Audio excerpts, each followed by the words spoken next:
What if the American dream didn't collapse overnight? What if it quietly turned into a contract you never agreed to sign? New York is still sold as the ultimate proof of success. The skyline, the speed, the idea that if you survive here, you've made it anywhere. But almost no one talks about the moment when the city stops being a promise and starts being a bill, and that moment comes much earlier than people expect. At first, everything feels symbolic. The rent is high, but it's New York. High. The commute is brutal, but it's part of the grind. The stress feels temporary, almost motivational. You tell yourself this is the price of ambition. But slowly, the city begins to collect payment before delivering any real return. Time disappears, space shrinks, rest becomes rare, and the psychological cost starts to exceed the financial one. New York doesn't just take money, it takes margin. There is no buffer, no room for error. A delayed paycheck, a medical bill, a rent increase, a broken appliance, a missed train. Each small disruption carries outsized consequences. Life becomes a continuous state of adjustment, not growth. You're not building stability, you're managing damage. And that constant tension rewires how people live, think, and relate to one another. This is where the trap forms, because the city never announces it. There's no warning sign saying, from here on, you give more than you receive. Instead, the pressure is normalized. Everyone around you is tired, rushed, overstimulated. So exhaustion feels like belonging. Struggle becomes proof that you're doing it right. If you're overwhelmed, the unspoken message is clear. The city isn't the problem. You are. And so people push harder. They work longer hours, accept smaller living spaces, delay relationships, postpone health, sacrifice quiet. The dream keeps retreating just far enough to stay believable. Success is always one promotion away, one move away, 1 year away. But the cost keeps compounding daily, mentally, emotionally, socially. What was supposed to be a launch pad becomes a treadmill. This is the part almost nobody admits. New York is no longer structured for people to arrive, build, and settle. It's structured for constant extraction. Attention, energy, money, time, all drained in exchange for access, not fulfillment. You're allowed to be here, but only if you can keep paying, adapting, enduring. The city doesn't need you to thrive. It only needs you to last. And once you realize that the dream demands payment up front, before safety, before stability, before any real sense of life, a deeper question emerges. If this is the model, who is the city actually built for now? And what happens to those who can't keep pretending the cost is temporary? If any part of this felt uncomfortable, that reaction matters. This isn't just a story about New York. It's about recognizing a system before it quietly reshapes your expectations of life. Understanding what's happening beneath the surface is the difference between thinking you're failing and realizing the structure itself is designed to drain you first. If this perspective helped you see the city, or urban life, more clearly, take a moment to leave a comment. Even something simple like, "I see it now," or "This feels familiar," helps signal that these conversations matter. Leave a like if you believe this kind of analysis needs more space online, and subscribe if you want deeper, more honest breakdowns of modern urban life and its hidden costs. Your engagement isn't just support for the channel. It's how these discussions break through the silence that keeps this model unquestioned. Why does New York still look like success even when so many people inside it are barely holding together? Because the city perfected something far more powerful than infrastructure or opportunity. Narrative control. Movies, series, social media, ads, and even casual conversations repeat the same script. New York as energy, ambition, culture, destiny. What rarely appears is the daily friction required just to exist there. The image is loud, the reality is exhausting, and the gap between them is where the damage happens. The city isn't marketed as a place to live, it's marketed as an identity. You don't just move to New York, you become someone who lives in New York. That identity carries social capital. It signals toughness, relevance, success in progress. And that's precisely why people tolerate conditions they would reject anywhere else. Long commutes feel acceptable. Tiny apartments feel temporary. Noise, crowding, stress, and constant urgency are reframed as the price of being where things happen. But here's the quiet shift most people miss. The city stopped prioritizing livability and doubled down on visibility. Neighborhoods are curated for appearance, not function.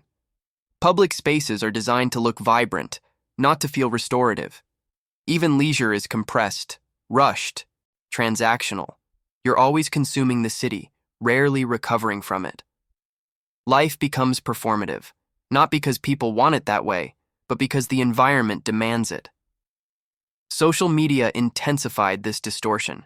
A single rooftop photo erases the 5-floor walk-up. A skyline shot hides the roommate situation, the second job, the anxiety about rent renewal.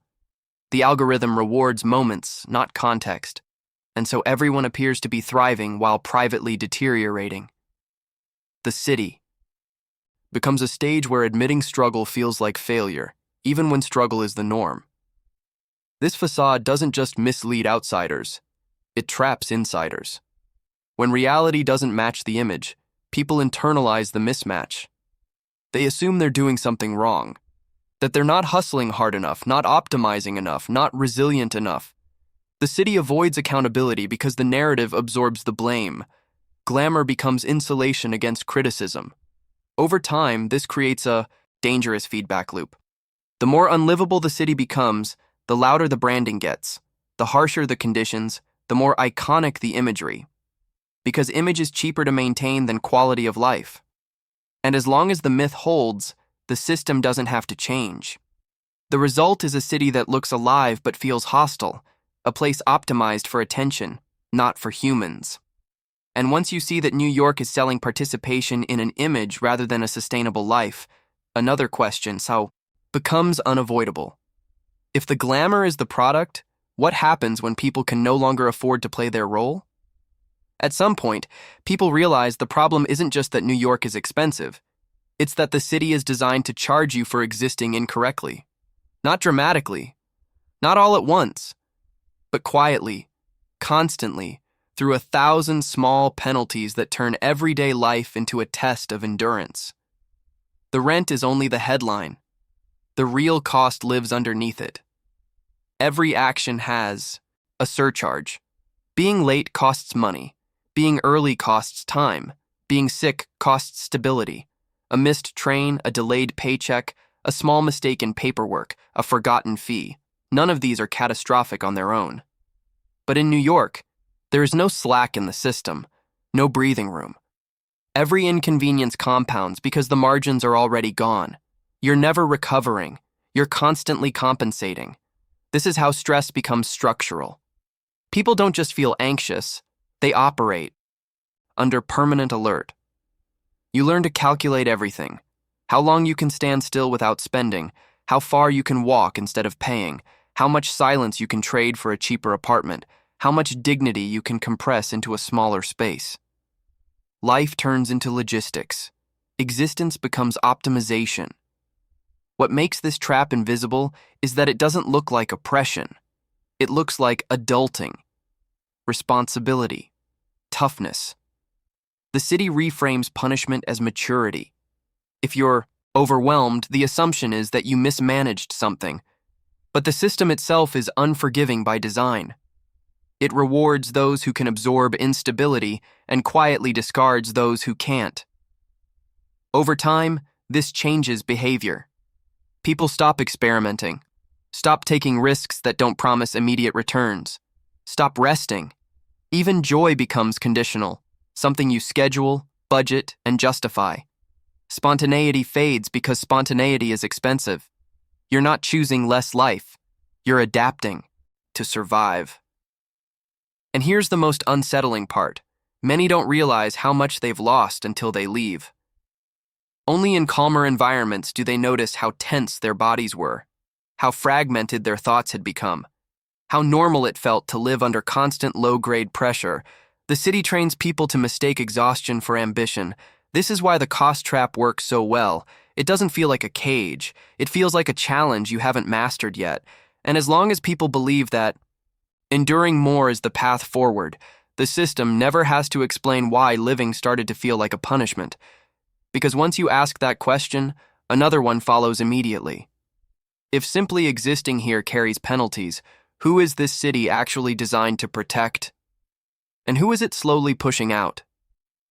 At some point, exhaustion stops feeling temporary and starts feeling structural. In New York, rest isn't something you naturally fall into. It's something you have to defend, schedule, justify, and often sacrifice. The city doesn't just move fast, it actively resists stillness. Silence feels suspicious, slowness feels irresponsible, and doing nothing feels like falling behind. This creates a psychological environment where people are never fully off. Even at home, the city leaks in.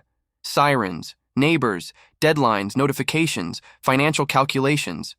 The mind stays alert because the system rewards vigilance and punishes pause. You're always slightly late, slightly behind, slightly worried, and over time, that low-grade tension becomes your baseline. What's dangerous is how normal this feels once you're inside it. Chronic stress stops registering as stress. It becomes personality. People describe themselves as high energy, driven, wired, when in reality they're overstimulated and depleted. Burnout doesn't arrive as a collapse. It arrives as numbness. You keep functioning, but with less patience, less empathy, less joy. The city reinforces this by turning recovery into a luxury. Quiet neighborhoods cost more, space costs more, time costs more. Even wellness is monetized: gyms, therapies, retreats, subscriptions, all framed as solutions to a problem the environment itself creates. You're expected to pay to feel normal again, instead of questioning why normal disappeared. This constant activation reshapes relationships too. Conversations become transactional. Friendships are squeezed between obligations. Everyone is busy, tired, late. Emotional. Availability drops not because people don't care, but because they don't have the bandwidth. The city produces proximity without connection. Millions of people close together, each privately overwhelmed. And still, the pressure never announces itself as unhealthy. It disguises itself as ambition, relevance, momentum. Slowing down feels like opting out of the story. So people keep pushing, even when their bodies are signaling otherwise. Even when sleep is shallow. Even when anxiety becomes background noise. This is how a city teaches people to override themselves. Rest stops being a human need and becomes a strategic choice with consequences. And once you live long enough in a place where relaxing feels dangerous, you stop asking whether this pace is sustainable. Because the moment you do, another realization begins to surface. If a city cannot tolerate rest, it isn't designed for human life. It's designed for continuous extraction. New York doesn't force people out with dramatic endings. There are no mass evictions announced on screens, no single moment where the city says, "You no longer belong here." Instead, expulsion happens quietly, gradually, through accumulation. A rent increase here, a longer commute there, a grocery bill that no longer makes sense, a second job that becomes permanent. Life doesn't collapse, it tightens.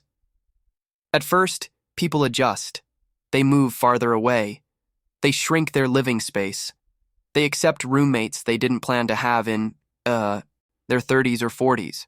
They delay having children. They postpone healthcare. They trade time for money and dignity for proximity.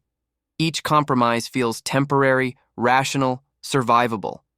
But the direction is always the same: less life, more strain. This is how displacement becomes invisible. The city doesn't remove people directly. It makes staying incompatible with a normal life. Teachers, nurses, service workers, artists, young professionals, even middle-income families slowly disappear. Not because they failed, but because the math stopped working. And when they leave, there's no narrative around loss. They're replaced in the story by luxury developments, short-term residence, and transient wealth. What's left behind is a city that still looks full but functions hollow. Essential workers commute hours to keep it running. Neighborhoods lose continuity. Local businesses vanish, replaced by chains that can absorb instability. Community erodes without a single dramatic event to blame. The city remains rich, active, impressive, but increasingly disconnected from the people who once gave it texture and resilience. The most unsettling part is how normalized this process has become.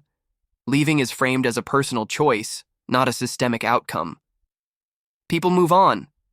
That's just New York. But behind those phrases is a quiet admission.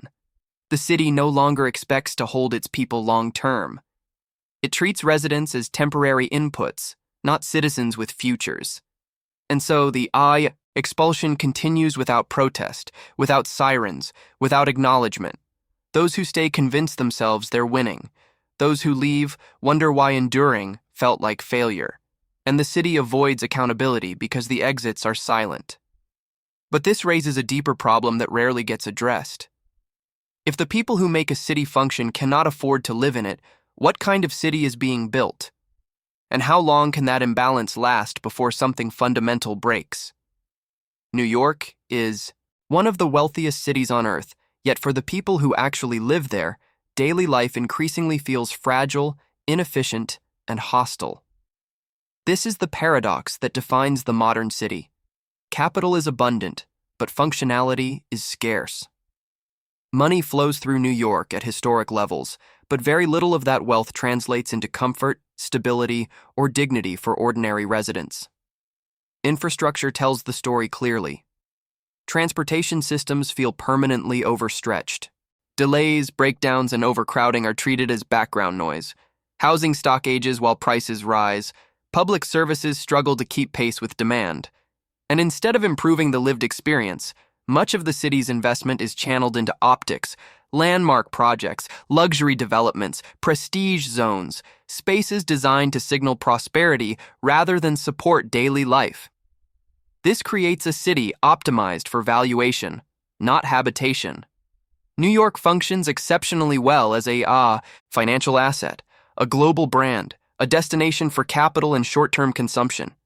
But as a place to build a life, it increasingly fails basic tests. Predictability disappears, maintenance lags, systems feel brittle. Residents are expected to adapt endlessly to dysfunction, rather than question why a city with so much money delivers so little reliability. The burden of this failure doesn't fall evenly. Those with wealth insulate themselves. Private transport, better neighborhoods, paid. Solutions for every inconvenience. Everyone else absorbs the friction. Time becomes the hidden tax. Hours lost commuting. Energy wasted navigating broken systems. Stress accumulated from constant uncertainty. The city quietly transfers the cost of its inefficiencies onto the lives of its residents. Over time, this erodes trust. People stop expecting things to work. They lower their standards. They plan around failure instead of demanding functionality. And that psychological shift is critical. When dysfunction becomes normal, accountability disappears. A rich city that doesn't work no longer feels like a scandal. It feels like reality. This is how decline advances without collapse, not through dramatic breakdowns, but through gradual acceptance. The city keeps its status, its skyline, its wealth, while the experience of living there degrades year after year. And once that gap between wealth and livability becomes permanent, a dangerous question surfaces. If a city this rich can't deliver a functional life, what does that say about the future of urban living itself? Urban collapse is usually imagined as something sudden, riots, blackouts, visible breakdowns, but New York is showing a far quieter version. Here, nothing fully breaks. Everything just works badly enough, long enough, that dysfunction fades into the background. Delays, noise, disorder, tension, unpredictability. None of it shocks anymore. It's simply how things are. This is how chaos becomes invisible. When trains are late every day, lateness stops being a problem and becomes a condition. When public spaces feel tense, crowded, or unsafe, people adjust their behavior instead of demanding change. Heads go down, headphones go in, eye contact disappears. The city trains its residents to minimize friction by withdrawing, not by fixing anything. What's disturbing is how quickly people adapt to this. The human nervous system recalibrates. Stress becomes normal. Alertness becomes permanent. You stop, expecting smoothness, kindness, or ease. And because nothing catastrophic happens at once, there's no clear moment to point at and say, "This is unacceptable." Decline spreads thinly, evenly, almost politely. Everyday interactions reflect this shift. Shorter tempers, less patience, more suspicion. Public life grows colder not because people are cruel, but because they're depleted. When everyone is operating at capacity, empathy becomes a scarce resource. The city doesn't feel dangerous in a dramatic way. It feels exhausting in 1,000 small moments. Institutions benefit from this slow-motion collapse. A system that fails loudly invites scrutiny. A system that fails quietly invites adaptation. People learn workarounds instead of demanding repairs. They normalize inconvenience. They plan for dysfunction. And in doing so, they carry the cost personally, emotionally, psychologically. The most effective collapses don't announce themselves. They dissolve expectations. They lower the bar so gradually that no one notices when it's gone. New York hasn't fallen apart. It has worn people down. And once chaos becomes background noise, another shift follows naturally. If daily life feels heavy but survivable, who feels responsible for changing it? And why would anyone admit there's a problem when adapting feels easier than confronting the truth? At some point, the most powerful force holding the system together isn't money, infrastructure, or policy. It's denial. Not ignorance, not confusion, but an active, shared refusal to say out loud what everyone quietly feels. New York isn't just difficult, it's increasingly unlivable for ordinary people. And yet, almost no one wants to be the first to admit it. Denial becomes a form of social protection. Saying this isn't working risks more than criticism. It risks identity. For many, New York isn't just a place, it's proof. Proof of ambition, resilience, relevance. Admitting the city is failing feels like admitting personal failure. So people reframe the problem. They joke about exhaustion. They brag about suffering. They turn survival into status. The culture reinforces this silence. Media narratives still celebrate the hustle. Marketing still sells intensity as meaning. Complaints are dismissed as weakness or lack of grit. If you're struggling, the implication is clear. Plenty of others are making it, so the issue must be you. This creates a feedback loop where everyone performs success while privately doubting their own sanity. Institutions benefit enormously from this dynamic. As long as discomfort is internalized, systems avoid accountability. When stress is normalized, nothing needs fixing. When people blame themselves, structural critique disappears. Denial doesn't require coordination. It spreads naturally in environments where speaking honestly carries social cost. Over time, this produces a strange psychological split. People feel something is wrong, but lack language for it. They sense decline, but can't point to a single villain or moment. The problem is everywhere and nowhere, and so silence becomes easier than clarity. The most unsettling part is that denial feels rational. It helps people get through the day. It preserves momentum. It keeps the dream barely intact. But it also delays reckoning. And delayed reckoning doesn't prevent collapse. It just ensures it arrives more quietly, more deeply embedded. Because once a city teaches its people to deny their own experience, a final question begins to surface beneath the noise. If no one is willing to admit the truth, how long can the system keep operating before reality forces the conversation anyway? Long before numbers reflect decline, people feel it. And this is the part no data set can fully explain: the emotional and psychological toll of living inside a system that constantly signals you're not enough. In New York, many don't feel defeated. They feel quietly diminished. And because the city never stops moving, there's little space to process what's being lost. Isolation is one of the first costs. Not physical isolation, the city is crowded, but emotional distance. Relationships become fragile under pressure. Time together is rationed. Conversations are interrupted by stress, fatigue, and distraction. People drift apart not because of conflict, but because there's no energy left to maintain connection. Loneliness thrives in environments that demand constant performance. Mental health suffers in subtler ways. Anxiety becomes ambient. Sleep becomes shallow. Self-worth becomes conditional. If you're struggling, the city offers a simple explanation. You're not optimizing hard enough. You internalize failure even when the structure itself is hostile. Burnout isn't treated as a warning sign. It's treated as proof you're trying. What's especially damaging is the narrative of personal responsibility. Success stories are amplified. Struggle stories are privatized. If someone leaves, it's framed as a lifestyle choice, not a systemic rejection. Those who stay often feel trapped between shame and denial, ashamed to admit the cost, unwilling to walk away from the identity the city confers. Over time, people shrink their expectations. Joy becomes occasional. Peace feels unrealistic. Stability feels boring or unattainable. The city trains residents to accept a reduced version of life while insisting that reduction equals ambition. And because this erosion happens, slowly, it's rarely named. The human cost isn't dramatic enough to trend, but it's consistent enough to matter. It shows up in shortened tempers, strained bodies, deferred dreams, and a constant sense of being behind. New York doesn't break people outright. It wears them down until they forget what a balanced life felt like. And when that realization finally surfaces, one last question demands attention. If this is the lived experience beneath the myth, what does New York actually represent now? And what warning does it carry for every other city chasing the same model?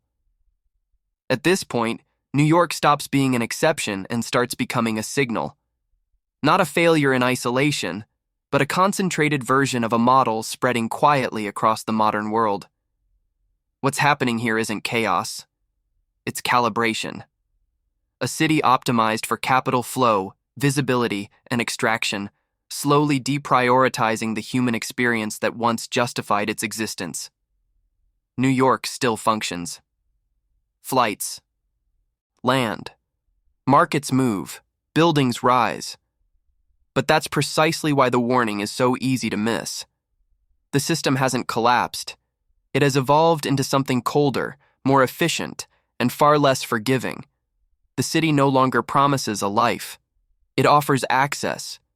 And access is conditional, temporary, and increasingly expensive. This is where the myth finally fractures. For decades, New York symbolized arrival, a place where effort turned into opportunity, where proximity created possibility. Now it represents something else. Endurance without relief. A test of how much pressure people can absorb before they either harden, leave, or quietly disappear. The dream didn't fail. It was redefined. What makes this moment dangerous isn't decline. It's replication.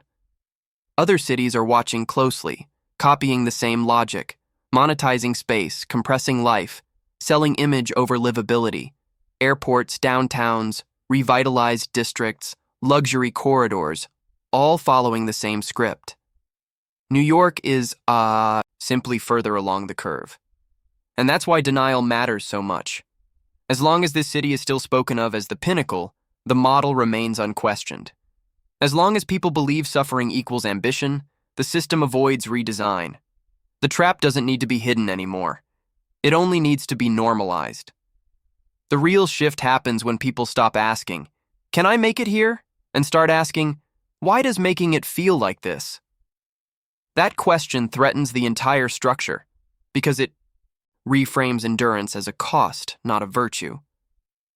New York no longer sells a future. It previews one. A future where cities extract more than they give, where success is visible but fragile, and where ordinary life becomes a luxury. And once you see that clearly, the myth loses its grip. If you made it all the way here, you already felt it. This isn't just about New York. It's about recognizing a model before it quietly becomes unavoidable. Staying to the end means you're not just consuming the story, you're questioning it. If this video put words to something you felt but couldn't explain, subscribe to the channel. This space exists to break down the myths surrounding modern cities, success, and the lives we're told to chase. Leave a like if you believe these conversations matter and deserve to reach more people. And most importantly, leave a comment. Tell me exactly this. The dream isn't broken. It's a warning.